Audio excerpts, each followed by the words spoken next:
berpikir secerdas Imam Syafi'i, tapi akhirnya ya mikir juga, nak gak ditambahi goliban, mana bitisarinya orang budak kan sini. Terus sekarang perdebatannya, orang budak basuh Maskur Roksi di sini sah enggak? Karena tadi itu wajah apa kepala gitu. Kan jadi bingung gitu.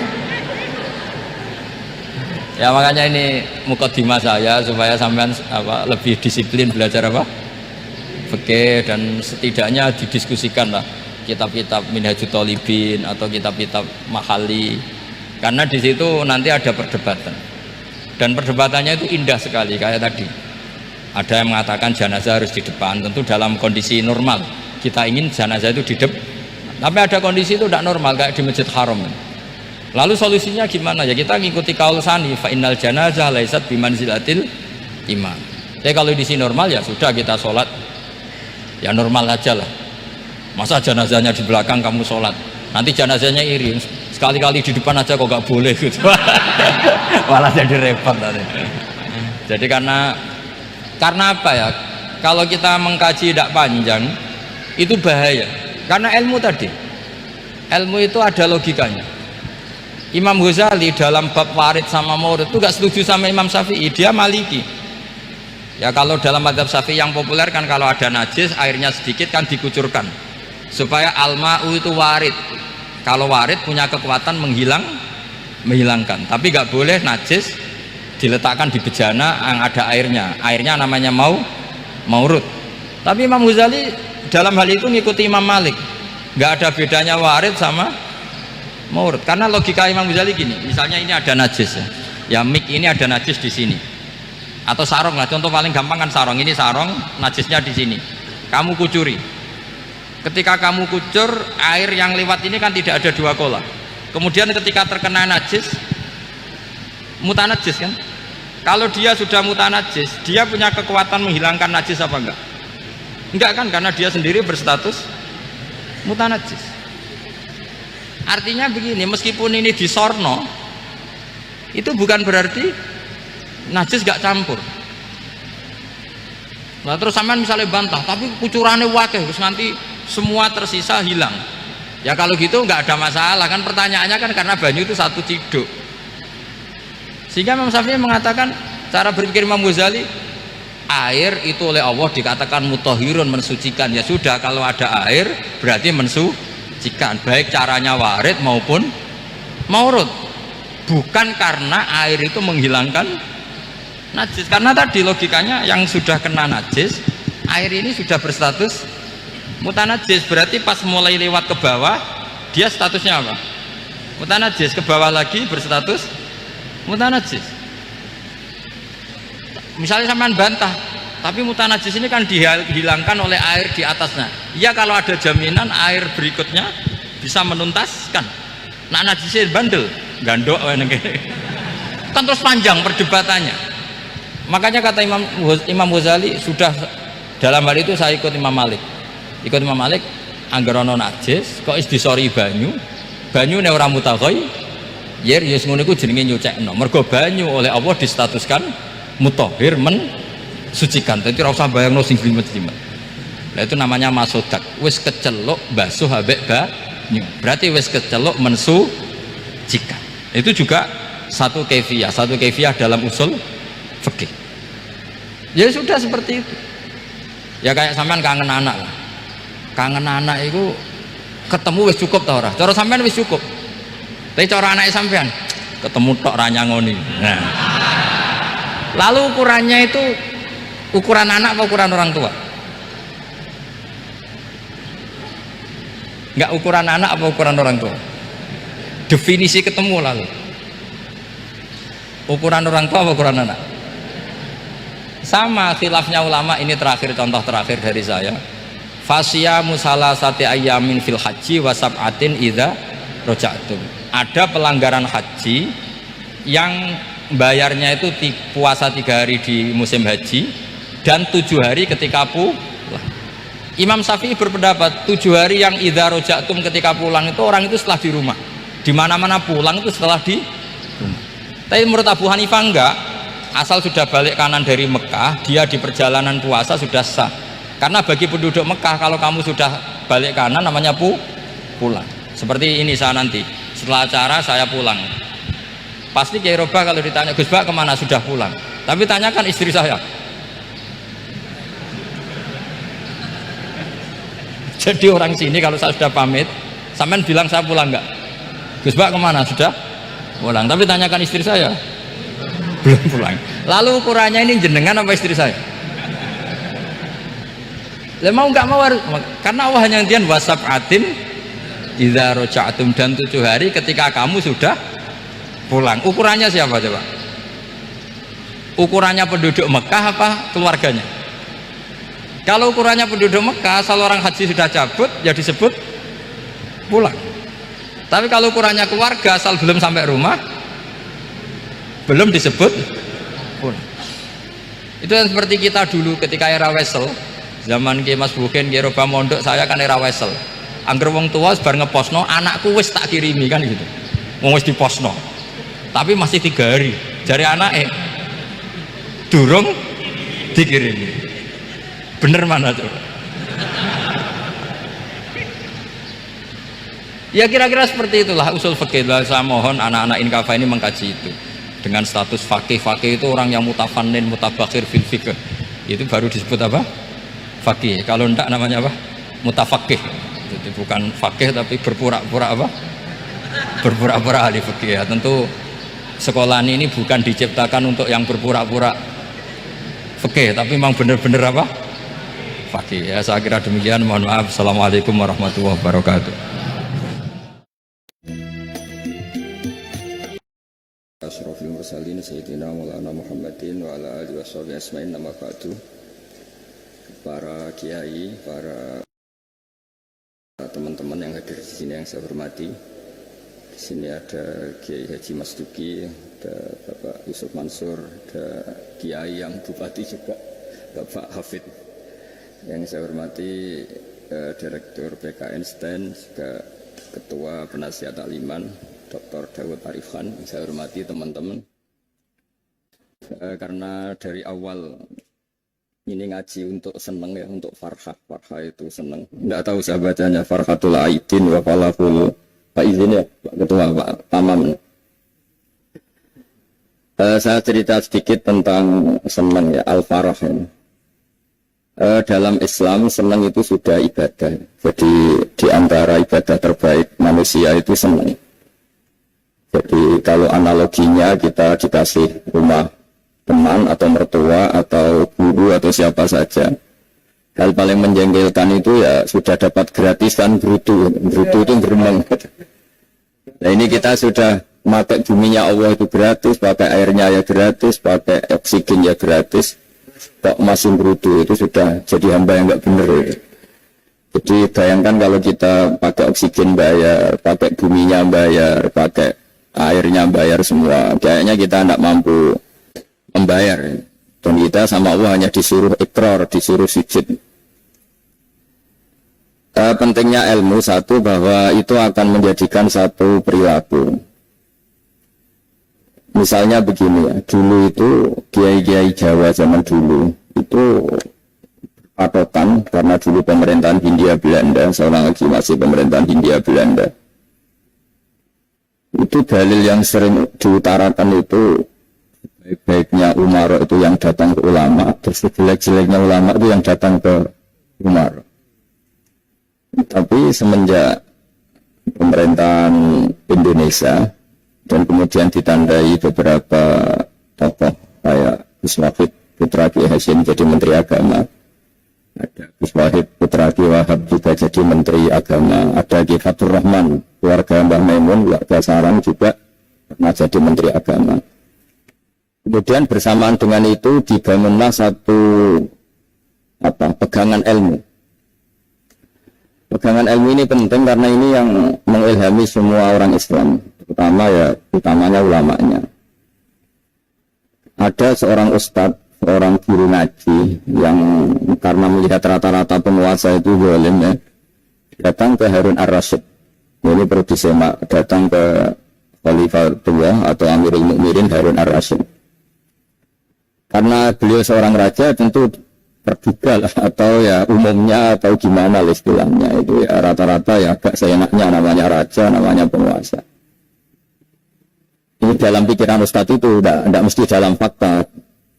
Kemudian si Ustadz itu matur, ya Amirul Mukminin, ini nasihun lak famusyaddidun alaika wala tajidanna fi nafsika syai'an. Saya ini mau nasihati Anda, kemudian saya cara nasihati itu keras. Tolong jangan dimasukkan hati. Dia bilang famusyaddidun alaika. Saya nanti kalau nasihati itu keras sekali. Tolong dimaklumi karena ini penting, karena Anda harus dinasihati secara keras. Tapi sebelum nasihati diutarakan kata Harun Ar-Rasyid, karena beliau Bani Abbas dan beliau orang alim, termasuk muridnya Imam Malik. Kata Harun Ar-Rasyid, uskut, kamu diam Ustaz. Inna Allaha ta'ala arsala man huwa khairun minka ila man huwa syarrun minni. Wa ma'adhalika yaqulu wa ta'ala faqura lahu qawlan layyinal la'allahu yatadhakkaru aw yakhsha. Jadi ini sekaligus etika dan norma ya bagi semua dai di Indonesia dan semua kita. Wahai Ustadz, kamu diam. Allah Ta'ala itu mutus orang yang lebih baik ketimbang kamu, yaitu Nabi Musa, ke orang yang lebih jelek ketimbang saya, yaitu ke Fir'aun. Itu saja harus pakai etika faqula lahu qawlan layyinan. Kamu harus ngomong yang halus. Jadi intinya ini Harun Ar-Rasyid komplain. Kamu itu kalau jadi Ustadz ngaji kira-kira gitu. Jadi tata baiknya orang dulu memahami Quran. Jadi Quran itu dibaca, kemudian kita mungkin baca terus jadi cerita, mungkin ada yang baca jadi perilaku, ada yang baca kemudian itu mengilhami, membentuk. Nah kira-kira itulah yang membentuk GG alim di NU, di beberapa pesantren maupun orang-orang alim di luar NU. Asal apa ya, ngajinya dan bacanya seperti kita, pasti seperti itu. Karena cara berpikir tadi sudah, jadi akhirnya si Ustadz tadi keluar dan minta maaf, anta a'lamu minni, ternyata engkau lebih alim ketimbang saya. Jadi kalimat famusyaddidun alaika, saya akan keras cara memberi nasihat, itu yang diket, yang dipotong, yang dibatalkan atau yang diralat oleh Khalifatul Harun Ar-Rasyid. Itu dikatakan inna Allaha ta'ala arsala man huwa khairun minka ila man huwa syarrun minni. Yaitu Allah mengutus orang yang lebih baik ketimbang kamu, yaitu Nabi Musa, ke orang yang lebih jelek ketimbang saya, yaitu Fir'aun. Itu pun harus faqula lahu qawlan layyinan. Cara berdakwah harus dengan kata-kata yang halus, yang lembut, yang indah. Dan dengan kata-kata itu diharapkan la'allahu yatadhakkaru aw yakhsha, semoga yang didakwai menjadi ingat. Sehingga dengan kemampuan ilmiah seperti ini menjadi pegangan bersama bahwa kita sebagai dai atau sebagai tetangga atau sebagai sama-sama warga Indonesia, bawaan kita memang harus faqula lahu qawlan layyinan la'allahu yatadhakkaru aw yakhsha. Kemudian dalam disiplin ilmu yang lain, halus itu tidak harus tidak kuat. Angin itu ya halus, tapi kalau di manage itu jadi kekuatan yang dahsyat. Begitu juga air dan sebagainya. Sehingga tidak perlu khawatir terus kalau dakwah halus itu tidak punya efek yang signifikan. Tidak juga. Allah Ta'ala itu pengelola angin. Angin itu kekuatannya dahsyat. Sehingga Nabi Sulaiman dikasih kekuatan angin dan bisa terbang kemana-mana. Kemudian sekarang jadi teknologi yang banyak memanfaatkan angin. Mulai rem, mulai apa saja. Sehingga dari cerita saya ini kemudian terus kiai-kiai itu membentuk dakwah termasuk di ekonomi dengan cara yang rileks. Nah cara rileks itu satu tentu dimulai dengan ilmu. Misalnya begini, saya beri contoh. Ketika ada orang melafadzkan kalimat la ilaha illallah, tiada Tuhan selain Allah. Kemudian kalimat ini mungkin kalau orang NU baca itu rutin ya, karena kiainya kelamaan ya yang ikut sambil tidur ya. Kalau tahlil itu disebut kiai tertentu itu mesti yang belakang wah suwi itu kalau dia itu lama itu. Nah kiainya juga karena dilakon ya kan lebih semangat karena pegang mic. Biasanya gitu di NU itu kalau khotib mesti semangat karena pegang mic, yang dengerin mesti ngantuk karena monoton gitu. Karena yang dengerin sudah tahu pasti nyuruh baik meninggalkan yang jelek. Jadi ilmunya sudah disimpulkan dulu. Setiap yang tidur di masjid tidak tanya kenapa tidur. Ilmunya ada perkembangan, terus nyuruh yang baik meninggalkan yang jelek.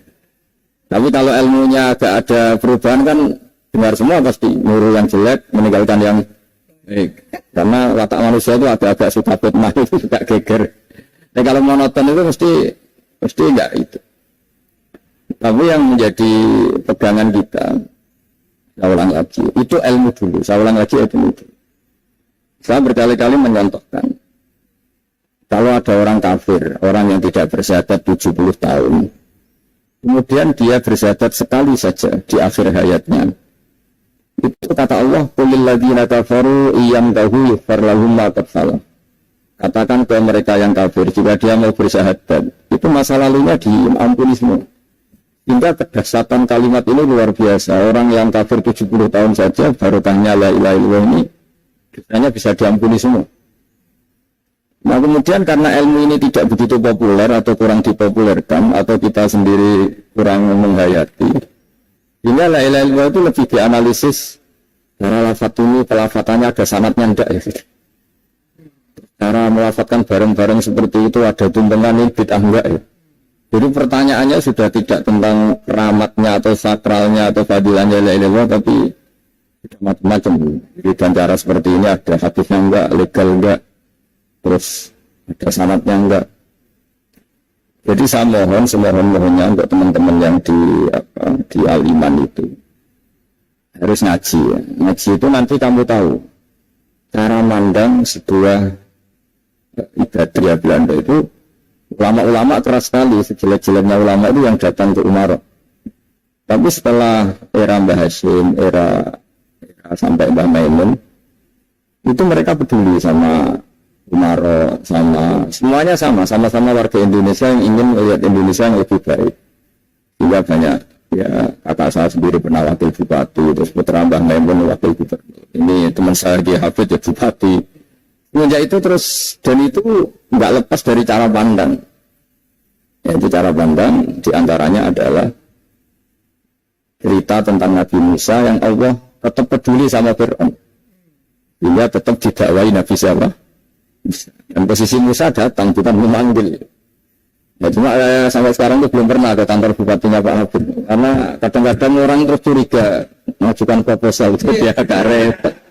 Ketemu bupati itu sialnya kiai kan mesti pikirannya orang bupati ini nyangoni, kiai ini disangoni dulu. Itu terus kayak kita fakir miskin itu. Jadi makanya saya itu belum pernah datang. Tapi alhamdulillah karena beliau berambisi menjadi wakhirul umarok mayatuna ba'dal ulama. Jadi datang tapi sangat ambisius ingin mengalahkan ulama karena dia kalau datang statusnya lebih tinggi. Ya tidak apa-apa ini tawaduk tapi niatnya enggak begitu tawaduk. Jadi datang. Makanya saya kemarin Ustaz Mansur pas datang, Pak Ustaz Mansur saya datang harus sekali saja. Kalau kedua kali ribet. Karena kalau beliau datang, dia punya status tawaduk. Lama-lama didatangi jadi takabur. Saya jadi ahli neraka, dia ahli surga. Saya kan rugi dong. Ya rugi, gue kehilangan teh, kehilangan kopi, dia.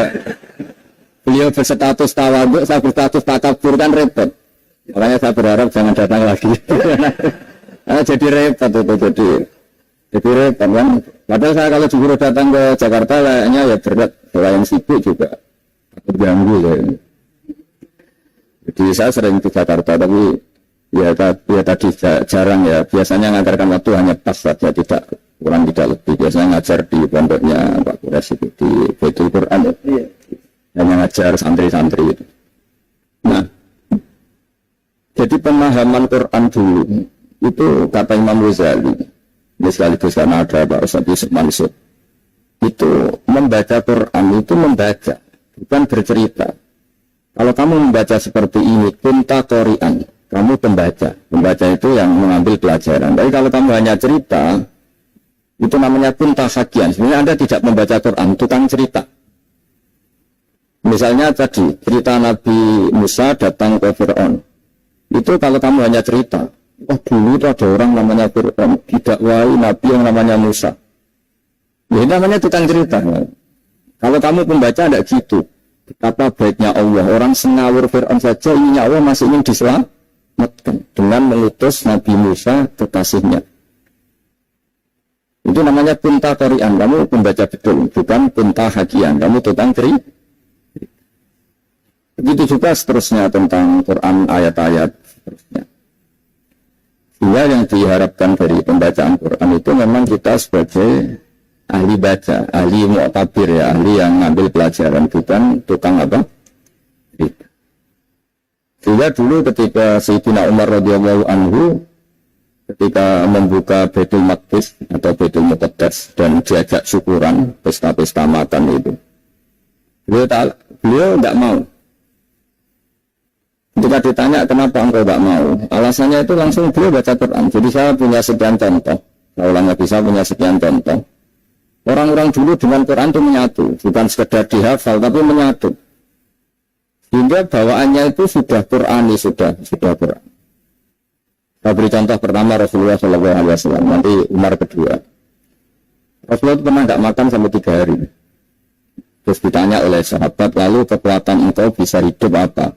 Mendikan al-aswadani, maksudnya itu tamar dan air, hanya makan kurma dan air. Tapi beliau tidak ketemu roti atau tidak ketemu nasi lah kalau orang Indonesia. Ketika hari ketiga dikasih makan oleh sahabat, dikasih dipotongkan kambing, kemudian baru makan 3 lukmah, kira-kira ya 3 asupan nasi, berhenti. Padahal sahabat yang lapar sama dengan Rasulullah itu membayangkan Nabi itu sampai kenyang, sampai apa. Tapi ketika ditanya, seperti ini pun nanti ada hisabnya. Walatus alunna yawma idzin anin naim. Jadi acara makan-makan gini itu nanti ada hisabnya. Nabi nangis. Hanya sahabat tidak jadi musim makan. Jadi ketakutan orang dulu sama ketika Sayyidina Umar dijak pesta ketika mengenalkan Baitul Maqdis itu. Inna wa ta'ala ayyara qauman. Allah itu mengkritik sebuah komunitas kaum karena apa? Adhatum tayyibatikum fi hayatikum dunya wastamta'tum biha. Kamu adalah orang-orang yang jatah nikmat kamu sudah kamu habiskan di dunia. Adhatum itu kalian habiskan jatah kenikmatan kamu di dunia. Wastamta'tum biha, kamu di dunia sudah berpuas-puas. Maka jatah Anda sekarang di akhirat habis. Sehingga Sayyidina Umar enggak mau pesta-pesta karena takut jatah nikmatnya habis. Kata beliau terus, astabqi thayyibati, akan saya sisakan sisi-sisi kebaikan saya supaya tidak habis. Orang Jawa itu jadi entek-entekno biar jatahnya masih. Sehingga di dunia kiai itu ya, meskipun saya akrab bupati, akrab mungkin wakil gubernur, saya itu ya jarang ketemu. Karena kalau orang Jawa bawaannya ketemu ya makan-makan, guyon-guyon. Itu nak keterusan restu mugi swarga. Makanya saya pastikan Pak Yusuf Mansur ke sini tidak akan saya jamin, biar aja, biar jatahnya masih. Jadi ini bukan karena saya tahu, biar jatahnya masih. Ya, jadi itu ilmunya kiai. Nah, efek dari ilmu itu dasar. Kalau Anda berpikir tentang nasib Anda di akhirat, nanti bawaannya juga tidak akan mudah menyalahkan orang lain, tidak akan menghakimi orang lain karena sibuk dengan dirinya sendiri, tapi tidak dengan makna egois, tapi makna orang baik itu siapa? Orang yang sibuk dengan app pada dirinya, dengan kekurangan pada dirinya, saking sibuknya mikir app-nya sendiri, tidak mengoreksi app-nya orang lain. Itu awal ilmu. Ilmu itu tidak dimulai dari larangan. Kalau larangan karuan, tidak termasuk ahli surga, orang yang suka mengadu domba, tidak termasuk orang baik yang cari kesalahan orang lain. Itu namanya pelarangan. Tapi ilmu itu di atas nahi, di atas pelarangan itu. Kamu punya kesadaran, kamu itu yang penting selamat dulu, jangan memikirkan orang lain. Dengan makna bukan egois, tapi dengan makna supaya tidak menyalahkan orang lain. Nah, saya termasuk yang boleh dikatakan kiai lah, yang paling fanatik bahwa semuanya itu harus dimulai dari ilmu. Saya ulang lagi, dimulai dari ilmu. Nah, dari sini kemudian saya berharap Indonesia menjadi damai, menjadi baik. Itu bukan karena kita baik-baik banget, ya tidak mungkin kita ada nabi, tapi karena sudah sibuk dengan memikirkan kesalahan diri sendiri. Sehingga misalnya kita baca Quran, Rabbana zalamna anfusana, lalu kita langsung ingat betapa hubungan kita dengan Allah itu harus ikrar dulu, merasa zalim dulu, merasa salah dulu. Nah, kalau semua orang merasa salah di depan Allah itu mesti bawaannya agak mudah menyalahkan orang lain, karena kita bilang Rabbana zalamna anfusana. Nah, itulah ilmu-ilmu yang mungkin banyak membaca Quran tapi hanya baca. Atau kalau baca ini tok disebut al-haqi, ahli cerita. Yang dibutuhkan itu al-qari, membaca kemudian mu'tabir, kemudian mau beriktibar. Seperti yang dilakukan tadi Harun Ar-Rasyid tadi. Inna wa ta'ala arsala man huwa khairum minka ila man huwa syarrun minni. Wa ma'adhalika yaqulu wa ta'ala faqula lahu qawlal layyin. Ya, kamu tidak usah memaksakan musyaddid keras sama saya, karena Allah Ta'ala telah mengutus orang lebih baik ketimbang kamu, yaitu Nabi Musa, orang yang lebih jelek ketimbang saya, yaitu Fir'aun. Itu saja harus beretika. Faqula lahu qawlal layyin la'allahu yatadzakkaru aw yakhsha. Dan alhamdulillah bawaan kita sebagai orang timur atau orang Jawa itu kalau mau ngandani orang itu halus sekali. Di antara bentuk kehalusan kata-kata diceritakan di ayat lain ketika Nabi Musa ketemu Fir'aun. Dawuhnya begini, Fakul apa itu yang di juz 30 yang juz 30 ini yang bagian dari, kan tadi hanya fakul lahu qawlal layyinan. Lalu qawlal layyinan itu bentuknya apa? Ya, bentuknya apa? Itu Nabi Musa disuruh mendikan sama Fir'aun. Apakah kamu mau saya nasihati? Fakul halaka ila antazakka. Halaka itu pilihan, hal itu istifham. Laka itu otoritatif. Jadi betapa santunya kalimat itu. Fakul halaka ila antazakka. Jadi kalau dimaknani model Pak Hafid, model saya ngaji di sarang itu, halaka onoto iku kedue sira, berhak bagi kamu, berhak bagi Anda, apakah Anda berhak loh mendapat nasihat supaya Anda jadi orang yang lebih baik. Halaka ila antazakka. Jadi tidak kalimat perintah, tapi kalimat pilihan. Apa engkau mau? Saya beri nasihat. Wah, dia ka ila rabbika fatakhsha. Dan saya beritahu kamu tentang Tuhan, dan kemudian kamu menjadi orang yang baik, fatasya, orang yang punya khasyah, punya. Jadi kayak apa kalimatnya itu? Apa jenengan kerso? Itu kalau orang Jogja, orang-orang daerah-daerah yang berada. Ibu tamu itu kan, ayo makan-makan. Itu kan kayak tamunya itu kelaparan. Masa Pak Isu Mansur kelaparan? Tidak mungkin kan? Masa Ustaz terkenal kelaparan kan tidak mungkin itu. Mungkin, apa jenengan ngersakno?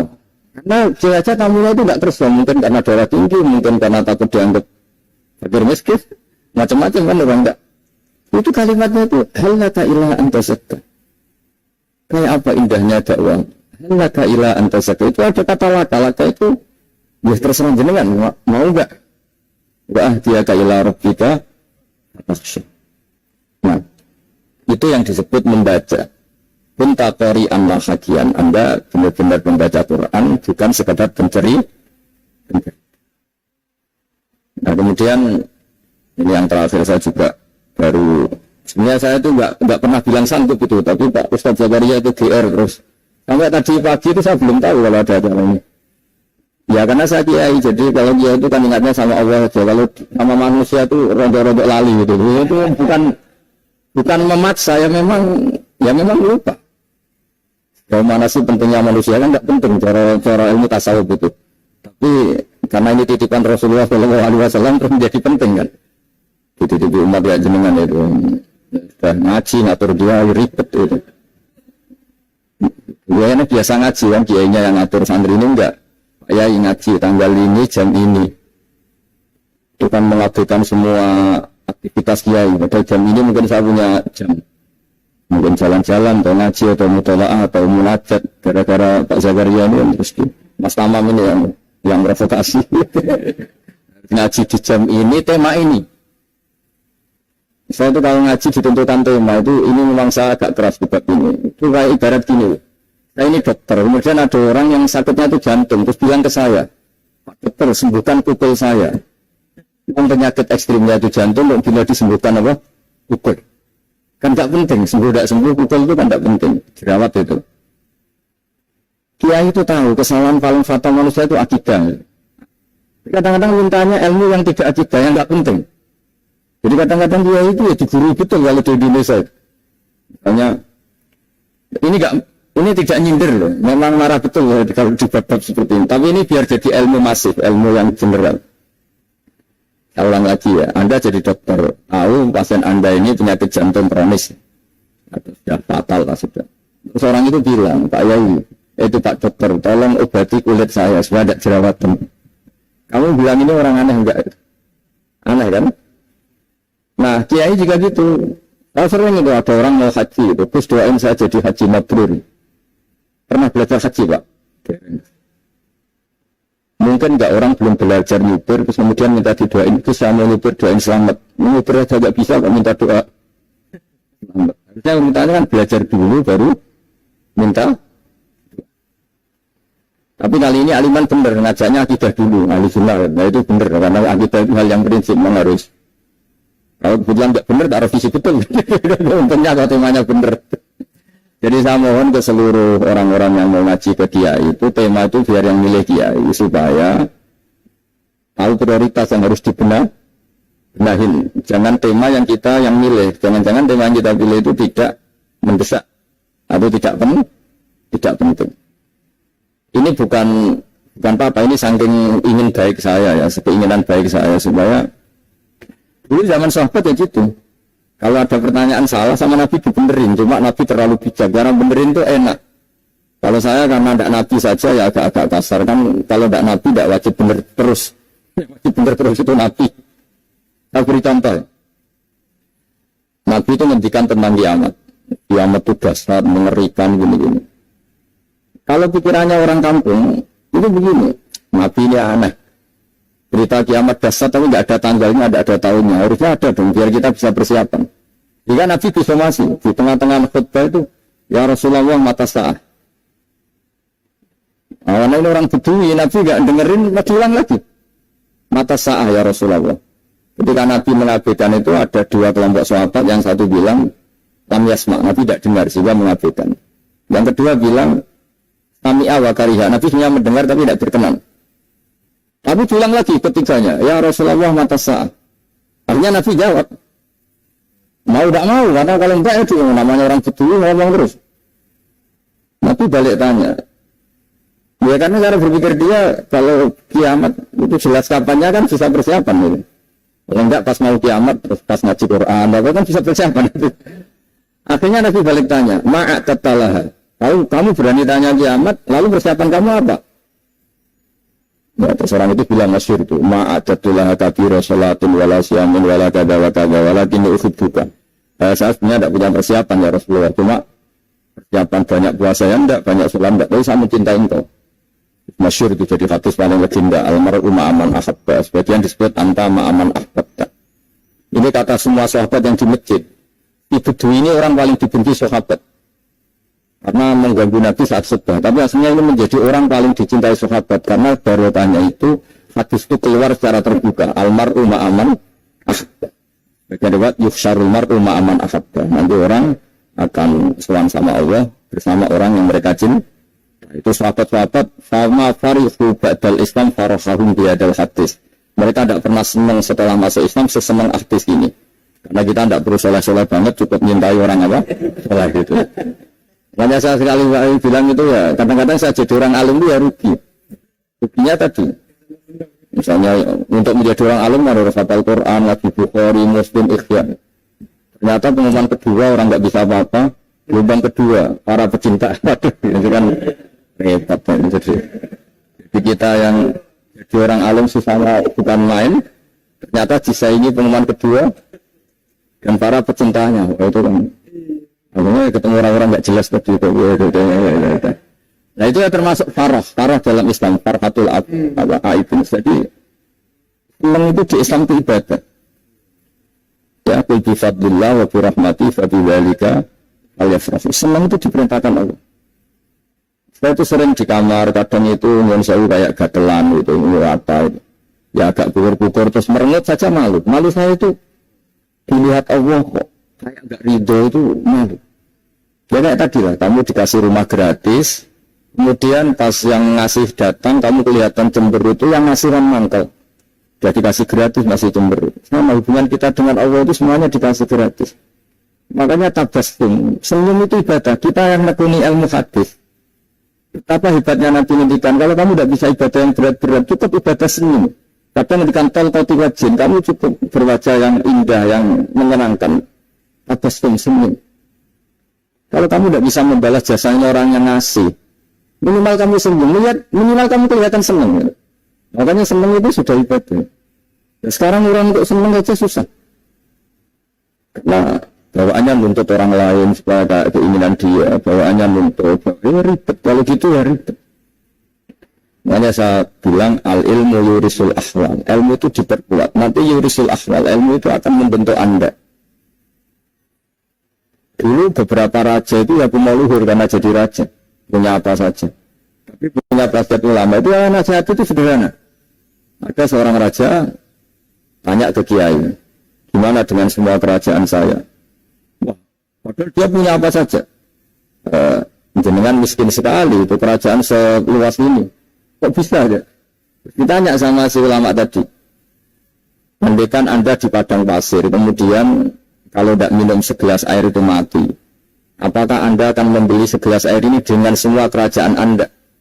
Oh iya, pasti apapun saya lakukan untuk mendapat satu gelas air. La tafrah bimulkin la yusawi sarbatama'in. Kamu jangan bangga dengan kerajaan yang nilainya itu enggak banding dengan segelas apa? Akhirnya raja itu mikir, saya tidak jadi raja bisa hidup. Tapi kalau enggak minum air, mati. Berarti penting satu gelas. Akhirnya lama-kelamaan ini untuk kerajaan itu biasa. Ternyata enggak sepenting segelas air. Ya seperti kita lah, misalnya orang nggak punya alpat itu nggak malu. Jadi kalau nggak punya celana itu malu. Kamu mau punya alpat tapi nggak punya celana? Kan nggak mau. Yaitu ilmu. Ilmu itu yurisul akhwal. Ilmu akan melahirkan satu perilaku. Jadi kalau ilmu Anda mantap, pasti syukurnya juga mantap. Ya makanya saya termasuk kiai yang selalu mendorong pentingnya ilmu. Bahkan kata Sufyan As-Tsauri ngendikan saking pentingnya ilmu ada kata fa'lam annahu la ilaha illallah, dimulai kata fa'lam. Dan saking pentingnya ilmu itu setiap nabi itu status permanennya itu hanya satu, mengajar. Rabbana wab'ats fihim rasulan minhum yatlu 'alaihim ayatik, membacakan ayat-ayat Allah sampai wa yu'allimuhumul kitab, mengajarkan kitab wal hikmah. Bahkan Allah sendiri wasafa dzatahul 'aliyah bi annahu al-mu'allim. Yaitu Allah menghentikan Ar-Rahmanu Allamal Quran. Jadi betapa hebatnya pengajar. Allah sendiri mensifati dirinya itu Ar-Rahmanu Allamal Quran. Allah itu Maha Rahman yang mengajarkan Quran. Di surat Iqra juga disebutkan Iqra wa rabbukal akram alladzi 'allama bil qalam. Jadi Allah mensifati dirinya sebagai pengajar. Kayak apa pentingnya mengajar? Karena al-ilmu yurisul ahwal. Ilmu ini melahirkan satu sikap. Pernah ada orang hartanya itu habis karena ngobati ibunya.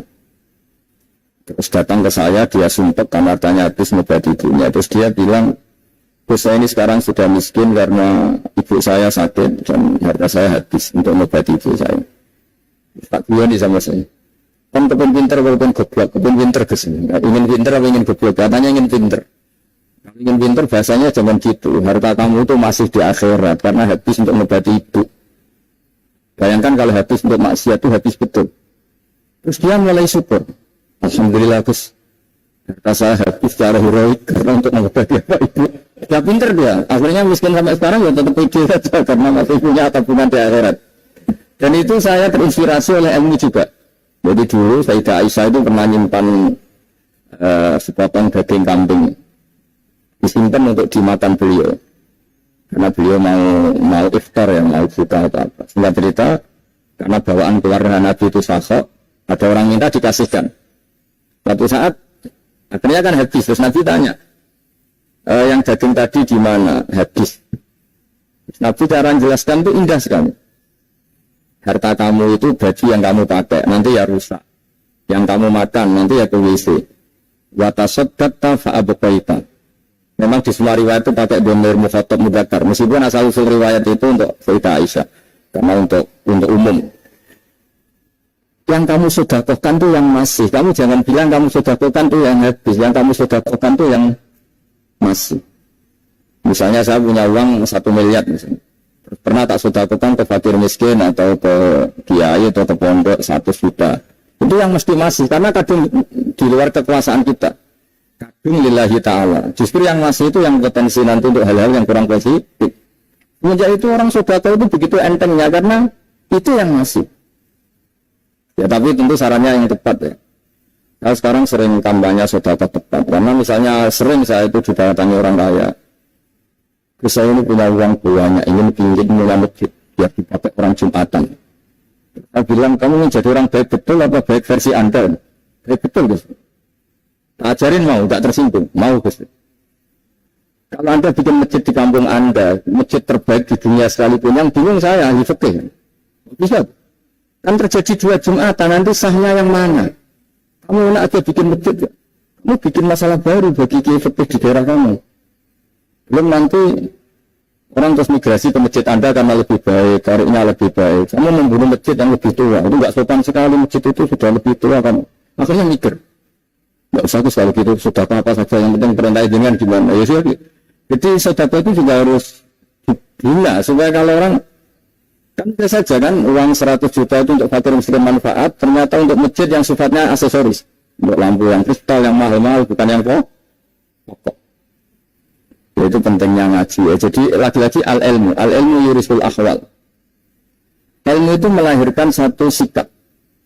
Jadi ketika ada masjid baru, kalau orang nggak bisa ngaji fikih, wah ada masjid baru, masjid banyak. Tapi kalau yang ngaji fikih ngerti ini malah ada masalah baru karena ada tahajud Jumat yang gimana hukumnya 2 Jumatan dalam kondisi yang tidak mendes. Makanya sekarang saya baru kampanye itu. Dulu itu kalau ada masjid banyak itu kan faktornya beda ormas, beda pemahaman atau agak jauh, masih hukum sosial atau bawaan kondisi. Misalnya di dekat UGM itu ada masjid kampung pertama, bawaan masjid karena ada kantor besar, atau bawaan ada pabrik atau ada sekolahan. Sekarang itu ada pertanyaan baru, ada masjid baru karena ada orang kaya ingin bikin masjid. Itu gimana ini hukum? Ya, tapi kalau orang nggak nekuni fikih itu ya langsung wah bagus untuk bangun masjid. Bagus dia jenis yang kangelan memfikihkan tadi. Nah itu ilmu. Jadi kalau yang tidak nekuni fikih itu ya tidak tersiksa, tapi yang nekuni fikih itu pasti tersiksa karena seperti itu tadi.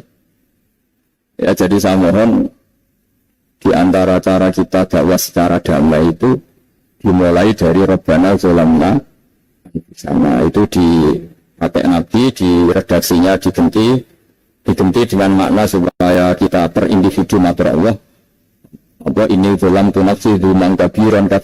Nah bawaannya orang mengaku zalim, mengaku salah itu kan sudah tidak sempat mikir salahnya orang awam lain. Dan dari sini kemudian dia jadi orang yang tawadhu, yang ubudiyah, yang macam-macam. Hingga Nabi itu bukan dianggap ya, pasti penjelas terbaik. Allah meredaksikan wa ma tuqaddimu li anfusikum min khairin tajiduhu indahu. Apa saja kebaikan yang kamu sudah berikan untuk Allah sampai akhirat itu ya pasti kamu temukan di akhirat. Terus yang terakhir saya beri contoh orang peminta-minta sa'il. Itu Sayyid Ali Zainal Abidin kalau ada orang minta-minta terus dikasih, misalnya dikasih ya 100.000 atau 50.000 atau 10.000 sesuai kemampuan yang memberi, itu marhaban biman hamala zadi ilal akhirat. Saya terima kasih gara-gara kamu minta uang saya juga sudah sampai akhirat. Coba kalau di rumah biasa untuk hal yang tidak positif. Jadi bawaannya itu cara pandang itu rubah. Jadi kalau kita ngasih uang di masjid, ngasih kiai atau ngasih fakir miskin, ya uang itu yang masih, bukan yang itu watasodat atau fa'abataita yang kamu berikan itu hakikatnya yang masih. Karena sudah ada kamu tak adik lagi, makanya disebut wakaf. Dunia wakaf itu dulu secara makna lughat, saya ulangi secara lughat. Maknanya itu sudah berhenti, wakaf pun maknanya berhenti.